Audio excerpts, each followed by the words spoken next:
For once, I actually like a non-matte finish hair product. Well, we're going to be investigating because today I'm taking a full look at the Made in England Gents of London hair products. As a dude with thinning hair, I'm always after products that look as good as possible in mine, because the wrong type of products really don't help what's going on up here. And as a result of this, I have tried so many products over the years, you wouldn't believe it. I like trying them out, I like comparing them against each other to find the options that give me the best results and prove to be good value for money. This time we're going to be taking a look at hair products from London, more specifically Gents of London. This is a brand based out of a salon in London, as the name suggests. They sent me 3 of their products to have a look at and see what I thought. And one of them in particular really surprised me and actually stood out from the rest for sure. Let's do a rundown then of the products that they've got. They've got the Pre-Styler Sea Salt Spray. They've then got a styling clay which they've called Carbon Clay, and a styling cream which they've called the Structure Cream. Pretty standard types of products.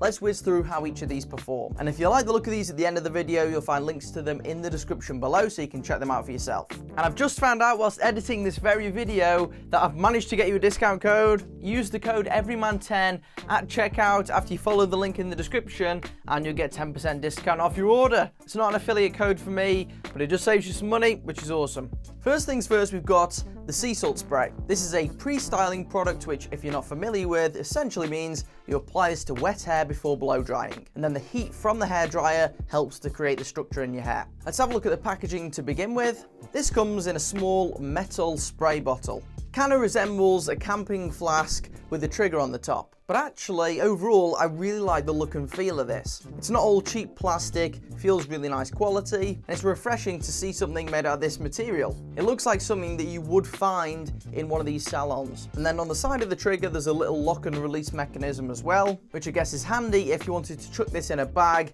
and didn't want it firing everywhere inside. On the packaging, this advertises a light natural hold, which adds volume and texture and shape.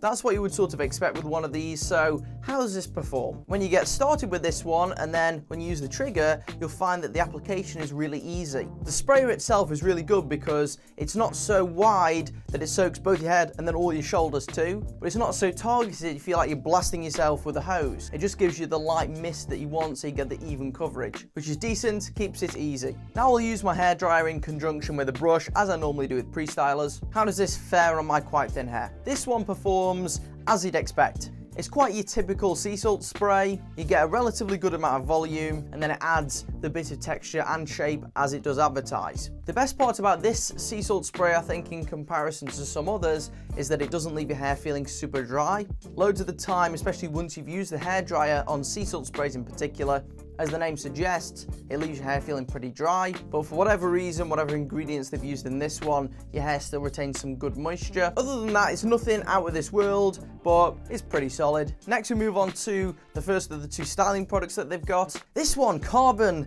Clay. Let's take a look at the packaging to begin with. This one comes in a very simple plastic tub. This one's quite large in terms of the size. The main bulk of it is in the black plastic for this one, and then you've got the grey plastic lid. The main part of the container's got everything embossed in, which I like. I think that this looks better than most of the ones that have stickers on. The lid then has a black sticker on the top with the details about the product. And I think that for the price, which we'll get to at the end, this packaging is pretty good. I would have preferred it if the lid was all embossed as well as the sides are, because I think this looks a bit more premium. Or maybe if they had an engraved version of just their logo on the top and then more information about the product bigger on the sides, that could have been an alternative. But as a whole, feels pretty hardy and does the job. The description of this is what you'd expect from a clay again. Enhances texture with a matte finish. One thing that it doesn't mention is the hold factor. Lots of clays are like, high hold or heavy hold. This one actually doesn't make any claims about what the hold is going to be. When you open the lid, you're met with a consistency that I'd say more resembles like a paste compared to your typical clay.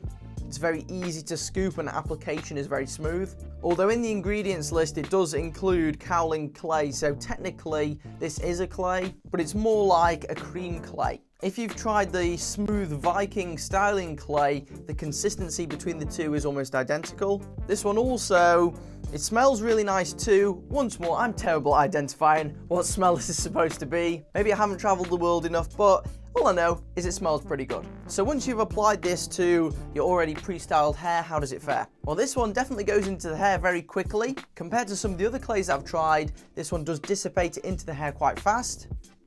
You may have to reapply or work in layers to get the best effect with this one. Overall though, pretty easy to work with, definitely isn't too sticky either. And how does it look when it's in place? Does it match the description that they've advertised? Well, it definitely has the matte finish there. It's not one of these super dry matte finishes, but it is matte. There really isn't much shine here at all. And I definitely saw an increase in texture with the product. So once more, it's good that the description matches what it provides. Now, what is the hold of this then? Because they don't say what the hold is.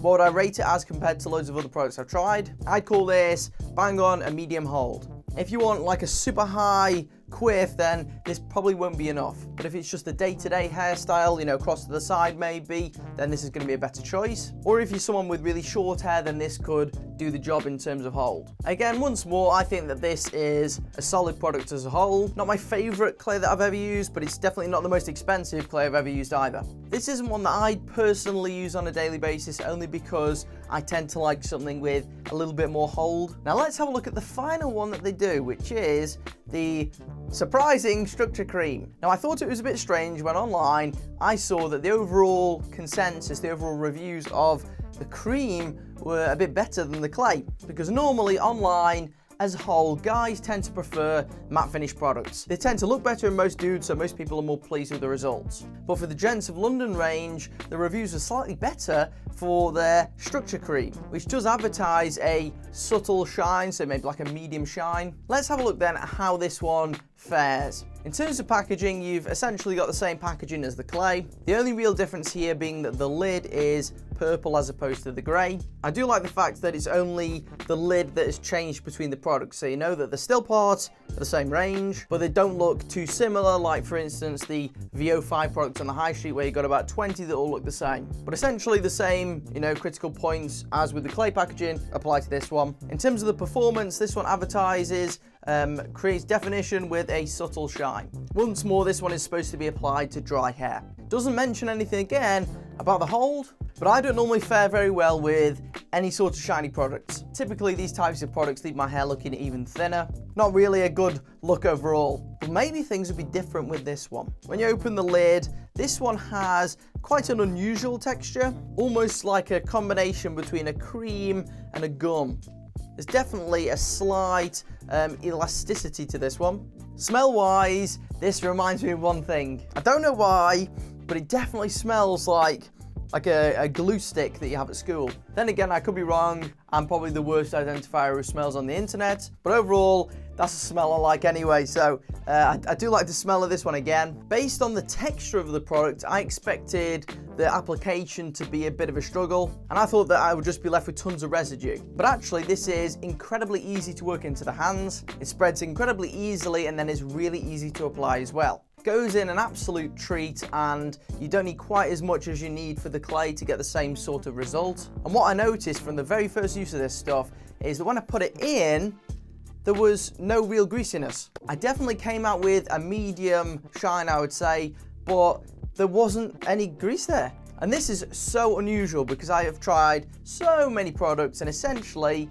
99% of them, when you see that they advertise a shine, the product is really greasy. It's a nightmare to work between your hands, application is a bit more difficult, and then it leaves your hair looking all slimy. Somehow, the chemists behind the Gents of London products have cracked the code when it comes to medium shine products, because I can apply this, get a little bit of shine in the hair without it looking unhealthy, and without showing straight through to the scalp, which is awesome. And what's even better is that although they don't advertise the hold factor on the packaging, I found that this has got a pretty high hold. You can apply this stuff and it will last you a while. You know, if you want this to last 8 to 10 hours, you're gonna have to use hairspray anyway. But as hair products go, this is definitely on the higher end of the hold spectrum. And I think if you're a dude, maybe you want like a nice slick back hairstyle, but doesn't want to, use a super greasy product, you want something that holds pretty well, and one that's easy to work with, then this could be the go-to choice for you. And having tried literally hundreds of different hair products for this YouTube channel, this has got to be one of the best ones that isn't a pure matte finish. I can definitely understand why so many people love this product online. And I also want to make it clear this isn't a paid review, sponsored review. We don't do that on this channel. Most stuff I get sent doesn't even make it onto the channel, so that shows that these are legit. If you want to grab one of the pre-stylers and then one of the styling products, you'll find them all listed and linked below. If you enjoyed this hair product review, I've got many more on this channel. If you want to see more of them, make sure you press the like button on this one and then also whack that subscribe icon just to this side here. And then I've got 2 more fun videos for you to watch right down there in the description below. And I'll see you on the next one.